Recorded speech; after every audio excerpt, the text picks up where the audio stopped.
Hello hello सम्पूर्णलाई स्वागत छ हाम्रो स्टुडेन्ट क्रस नेपाल च्यानलमा। आज हामीले जीवन प्रक्रिया पाठ 5 को दोस्रो खण्ड जनावर र बिरुवामा हुने मैथुनिक प्रजनन दोस्रो खण्डको अभ्यास लिएर आएका छौँ। ढिला नगरी हामी अभ्यासतिर लागौँ। अभ्यासको सुरुमा तलका प्रश्नहरूको सही विकल्प छान्नुहोस् भन्ने छ। सही विकल्पका प्रश्नहरू छन्। यसको क नम्बरमा फुल फुल्ने वनस्पतिमा कुन स्थानमा गर्भाधान क्रिया हुन्छ भन्ने छ। यसको सही उत्तर हो बीजाणु, जसलाई ओभ्युल भन्छ। ख नम्बरमा झिङ्गाद्वारा हुने परागसेचनलाई के भनिन्छ?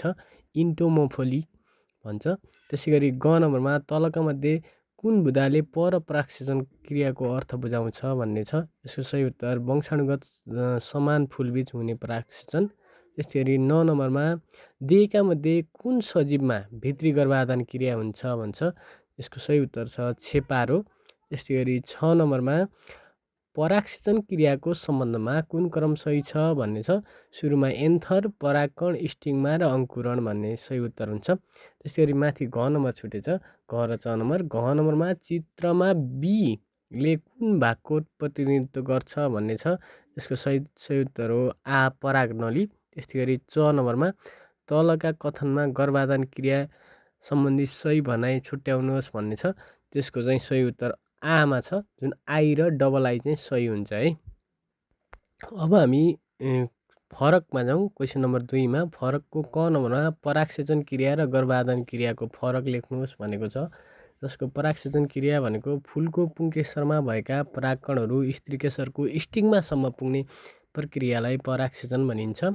त्यसै गरी गर्भाधान क्रिया भनेको भाले लैङ्गिक कोष र पथी लैङ्गिक कोषको मिलन हुने प्रक्रियालाई गर्भाधान क्रिया भनिन्छ। यो प्रक्रिया विकसित वनस्पतिमा मात्र हुन्छ भन्ने परागसेचन क्रियामा हुन्छ भने गर्भाधान क्रियामा यो प्रक्रिया विकसित जन्तु र वनस्पति दुवैमा हुन्छ। त्यसै गरी परागसेचन क्रियाको 3 नम्बरमा यसबाट सिधै जाइगोट बन्दैन। गर्भाधान क्रियाको 3 नम्बरमा यसबाट सिधै जाइगोट बन्छ। त्यस्तै गरी अर्को फरक रहेको छ लैङ्गिक कोष र जाइगोटको। लैङ्गिक कोष भन्नाले भाले प्रजनन अङ्ग वा पथी प्रजनन अङ्गमा बन्ने कोषलाई लैङ्गिक कोष भन्छौँ हामीले। त्यसै गरी जाइगोट भनेको भाले लैङ्गिक कोष र पथी लैङ्गिक कोषको मिलनपछि बन्ने संयुक्त कोषलाई जाइगोट भनिन्छ। लैङ्गिक कोषको 2 नम्बरमा भाले लैङ्गिक कोष र पथी लैङ्गिक कोषको मिलनपछि जाइगोट बन्छ। त्यस्तै गरी जाइगोटको वृद्धि विकास भएर नयाँ सजीव बन्छ भनेर हामीले जाइगोटको 2 नम्बरमा लेख्न सक्छौँ। त्यसै गरी अर्को फरक रहेको छ परागथैली र परागकणको। परागथैलीमा पुङ्केसरको एउटा भाग हो परागथैली भनेको। परागकण भनेको परागथैलीमा बन्ने सूक्ष्म संरचना हो। परागथैली भनेको हामीले एन्थर भन्ने पनि बुझ्छौँ। त्यसै गरी परागथैलीमा यसभित्र परागकण उत्पादन हुन्छन्। त्यसै गरी परागकण भनेको यसमा भाले लैङ्गिक कोष बन्ने क्षमता हुन्छ भनेर लेख्नुहोला। त्यस्तै गरी अर्को फरक रहेको छ भित्री गर्भाधान र बाह्य गर्भाधान। भित्री गर्भाधान भनेको पोथीको शरीरभित्र हुने गर्भाधान क्रियालाई भित्री गर्भाधान क्रिया भनिन्छ। त्यसै गरी बाह्य गर्भाधान भनेको पोथीको शरीरभन्दा बाहिर हुने गर्भाधान क्रियालाई बाह्य गर्भाधान भनिन्छ। मानिस, कुकुर, छेपारो लगायतका जीवमा भित्री गर्भाधान हुन्छ भने बाह्य गर्भाधान माछा, भ्यागुता लगायतका पानीमा बस्ने जीवहरूमा प्राय बाहिरी गर्भाधान हुने गर्दछ। त्यसै गरी अर्को फरक रहेको छ अटोग्यामी र गाइटेनोग्यामी भन्ने। अटोग्यामी भनेको एउटा फुलको एन्थरमा भएको परागकण त्यही फुलको स्टिग्मासम्म पुग्ने प्रक्रियालाई अटोग्यामी भन्दछौँ भने गाइटेनोग्यामी भनेको एउटा फुलको एन्थरमा भएको परागकण त्यही जातिको बिरुवाको अर्को फुलको स्टिग्मामा पुग्ने प्रक्रियालाई गाइटेनोग्यामी भनिन्छ। त्यसै गरी अटोग्यामी हुन वाहकको आवश्यकता पर्दैन भने गाइटेनोग्यामी हुनको लागि वाहकको आवश्यकता पर्दछ। त्यसै गरी अब 3 नम्बरमा हामीले कारण लेख्ने प्रश्नहरू छन्। त्यसको क नम्बरमा परागसेचन क्रियामा वाहकको भूमिका महत्त्वपूर्ण हुन्छ किन भन्ने छ।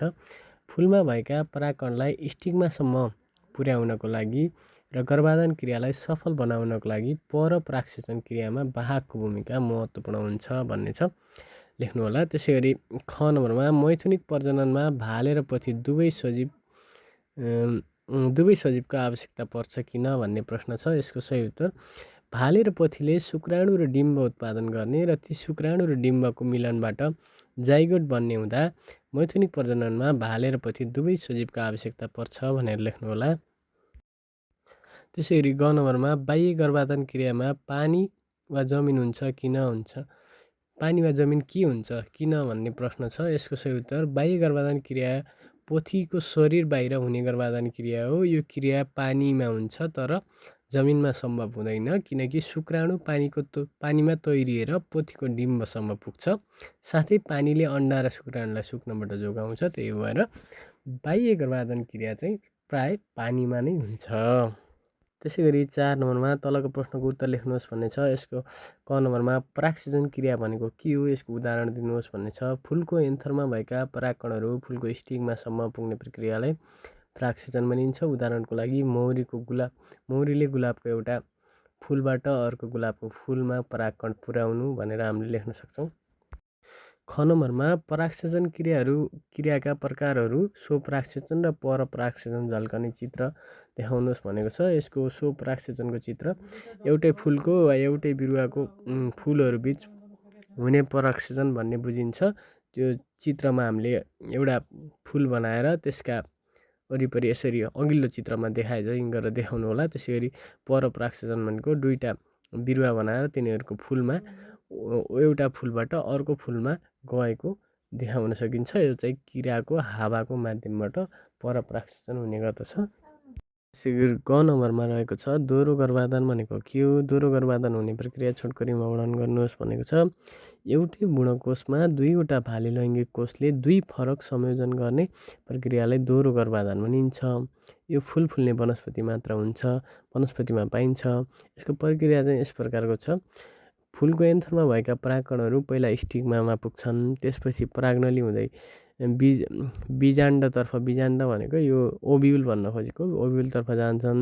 दुईवटा भाले लैङ्गिक कोष ओभ्युलमा पुग्छन्, त्यसपछि एउटाले जाइगोट बनाउँछ अनि अर्को भाले लैङ्गिक कोषले चाहिँ एन्डोस्पर्म बनाउँछ। यसरी लेख्नु होला। यसरी व्याख्या गरेर यो चित्रमा हेर्नुभयो भने अझ स्पष्ट रूपमा बुझ्न सकिन्छ। त्यसै गरी घ नम्बरमा शुक्राणु र डिम्बका विभिन्न भाग देखिने चित्र बनाउनुहोस् भन्ने छ। यो चित्र बनाउनु होला, यो किताबमा पनि छ। यसलाई चाहिँ नामाकरण गर्नुहोला।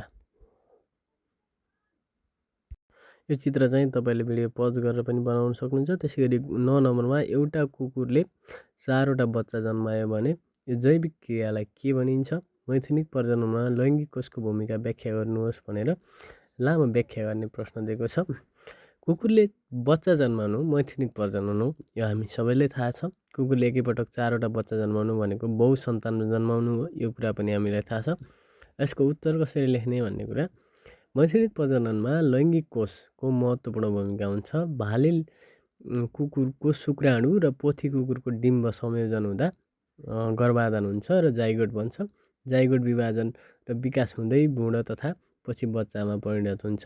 यसलाई अलिकति चाड जस्तो गराएर हामीले चित्रात्मक तरिकाले पनि व्याख्या गर्न सक्छौँ। पहिला शुक्राणु र डिम्ब भाले कुकुरबाट शुक्राणु आउँछ र पोथी कुकुरबाट डिम्ब आउँछ। यिनी दुईटाको संयोजन भएर गर्भाधान हुन्छ। गर्भाधान भइसकेपछि जाइगोट बन्छ। जाइगोटबाट भ्रूण एउटा जुन बच्चाको आकार बन्छ, त्यसपछि बच्चा बाहिर जन्मिन्छ। त्यसै गरी 6 नम्बरमा जनावरमा हुने मैथुनिक प्रजननको ग्राफिकल चार्ट देखाउनुहोस् भन्ने छ। यो चित्र चाहिँ, यो चार्ट चाहिँ किताबमा पनि छ, किताबबाटै लिनु होला। किताबको पनि राम्रो पनि छ, स्पष्ट पनि छ, सजिलै बुझ्न पनि सकिन्छ। यसलाई नभए यही चित्रलाई चाहिँ भिडियो पज गरेर तपाईँहरूले बनाउन पनि सक्नुहुन्छ। एउटा अन्डा वा शुक्रकीट देखाएको छ, त्यहाँबाट उता सबै बनाएर स्पष्ट पेन्सिलले बनाएर राख्नु होला। त्यसै गरी 6 नम्बरमा ग्यामेटोजेनेसिस भनेको के हो भनेको छ। त्यसै गरी यसमा सँगै जोडिएको प्रश्न चाहिँ छुटेछ, तर उत्तर चाहिँ यहाँ छ। त्यसको जोडिएको प्रश्न यस प्रकार रहेको छ। यो बिरुवाको फुलको कुन स्थानमा र जनावरको प्रजनन अङ्गको कुन स्थानमा हुने गर्दछ भनेर दोस्रो भागको सँगै जोडिएको प्रश्न रहेको छ। अब भने उत्तरतर्फ लागौँ। उत्तर भने ग्यामेटोजेनेसिस भन्नाले लैङ्गिक कोष निर्माण हुने प्रक्रियालाई ग्यामेटोजेनेसिस भनिन्छ। फुलमा चाहिँ यो फुलको एन्थरमा परागकणको रूपमा हुन्छ भने फुलको भाले लैङ्गिक कोष चाहिँ फुलको एन्थरमा परागकणको रूपमा हुन्छ। त्यसै गरी पोथी लैङ्गिक कोष चाहिँ फुलको ओभ्युलमा हुन्छ। त्यसै गरी जनावरमा चाहिँ भाले जातिको शुक्रकीट अण्डकोशमा हुन्छ, त्यसै गरी अण्डकोशमा बन्छ। त्यसै गरी पोथी जातिको डिम्ब वा अन्डा स्वयंमा बन्छ। तल अलिक जानकारीको लागि तलपट्टि ग्यामेटोजेनेसिस प्रक्रिया मार्फत बिरुवामा परागकण र डिम्ब तथा जनावरमा शुक्रकीट र अण्ड निर्माण हुन्छ, जसले मैथुनिक प्रजनन सम्भव बनाउँछ भनेर लेखेको छ। यो जान्न जरुरी पनि छ। त्यसै गरी ज नम्बरमा दिएका सजीवमा कुन गर्भाधान विधि हुन्छ नाम लेख्नुहोस् भन्ने प्रश्न छ। सुरुमा मानिस छ। मानिसको आन्तरिक गर्भाधान वा भित्री गर्भाधान भन्छौँ। त्यसरी परेवा भित्री गर्भाधान, कछुवा भित्री गर्भाधान, पुतली भित्री गर्भाधान, त्यसरी माछा बाह्य गर्भाधान, चमेरो भित्री गर्भाधान, भ्याउता बाह्य गर्भाधान, गाई भित्री गर्भाधान, गाइने किरा भित्री गर्भाधान र व्हेल माछा भित्री गर्भाधान हुन्छ। भित्री गर्भाधान शरीरभित्र हुन्छ र बाह्य गर्भाधान शरीर बाहिर हुन्छ भनेर बुझ्नु होला। यो नम्बरको प्रश्न यसमा छुटेको रहेछ, म प्रश्न भनिदिन्छु है त। प्रश्न यस प्रकारको रहेको छ। वनस्पतिमा परागसेचन क्रिया भएन भने गर्भाधान क्रिया प्राय असम्भव हुन्छ। यो भनाइ आफ्ना तर्कसहित विश्लेषण गर्नुहोस् भनेर प्रश्न लेखेको छ। यहाँ प्रश्न छुटेको रहेछ। यसको उत्तर यस प्रकार रहेको छ। वनस्पतिमा परागसेचन क्रिया भएन भने गर्भाधान प्राय असम्भव हुन्छ। यो भनाइ गलत छ। परागसेचन भए मात्र गर्भाधान सम्भव हुन्छ। परागसेचन भएपछि उपयुक्त अवस्था भएमा परागकण अङ्कुरण गरी परागनली बनाउँछ। परागकण अब्युलसम्म पुगेपछि भाले लैङ्गिक कोष र पोथी लैङ्गिक कोषबीच संयोग भई गर्भाधान हुन्छ। अर्थात् परागसेचन गर्भाधानका लागि आवश्यक प्रक्रिया हो। यो भनाइ चाहिँ माथि प्रश्नले भन्न खोजेको भनाइ चाहिँ गलत छ। त्यसै गरी अर्को प्रश्न रहेको छ। बाह्य गर्भाधानभन्दा भित्री गर्भाधान क्रिया बढी सुरक्षित हुन्छ, तर्क दिनुहोस् भन्ने छ।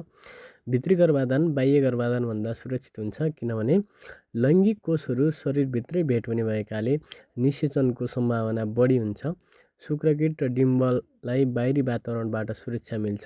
त्यस्तै गरी लैङ्गिक कोषहरू पानी वा वातावरणमा नष्ट हुने सम्भावना कम हुन्छ। तुलनात्मक रूपमा थोरै सफल निषेचन हुन सक्छ भएछ। यो थोरै सफल निषेचन हुनसक्छ भन्दा पनि थोरै असफल निषेचन हुनसक्छ हो। ल थोरै सच्चाइ दिनु होला। त्यसै गरी ठ नम्बरमा परपरागसेचन प्राय रङ्गीन बास्नादार एन्थर र स्टिगमा फरक समयमा परिपक्व हुने फुलमा हुने गर्छ। बास्नादार फुल र फरक समयमा एन्थर परिपक्व हुँदा कसरी परपरागसेचन क्रियालाई सुनिश्चित गर्छ व्याख्या गर्नुहोस् भन्ने छ। यसमा दुईवटा कन्डिसन छन्। एउटा बास्नादार फुलले कसरी चाहिँ परपरागसेचनलाई सुनिश्चित गर्छ भन्ने छ। अर्को फरक समयमा एन्थर र स्टिगमा परिपक्व हुँदा चाहिँ कसरी चाहिँ परपरागसेचनलाई चाहिँ सुनिश्चित गर्छ भन्ने प्रश्न रहेको छ।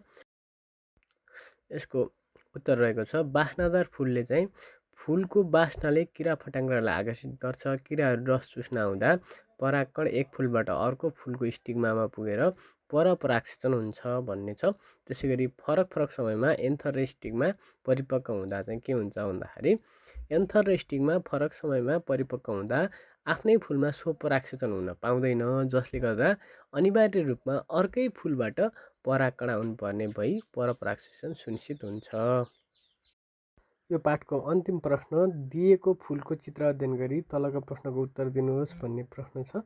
तर यो किताबमा चाहिँ यो एबिसिडी भनेर छुट्याइदिएको छैन। एबिसिडी नछुट्याइदिए पनि एबिसिडीको नाम लेख्नुहोस् भनेको चाहिँ छ। तर हामीले एबिसिडीको नाम आफै राखेर हामीले सबै छुट्याउन आफै नाम राखेर छुट्याउन पनि सक्छौँ। त्यही भएर एमा स्टिङमा, बीलाई स्टाइल, सीलाई ओभरी, डीलाई एन्थर भनेर राखेका छौँ। त्यसै गरी बी हटाइएमा के असर पर्छ, यदि बी भागलाई हटाइदिने हो भने गर्भाधान क्रियामा कस्तो असर पर्छ भन्ने प्रश्न छ।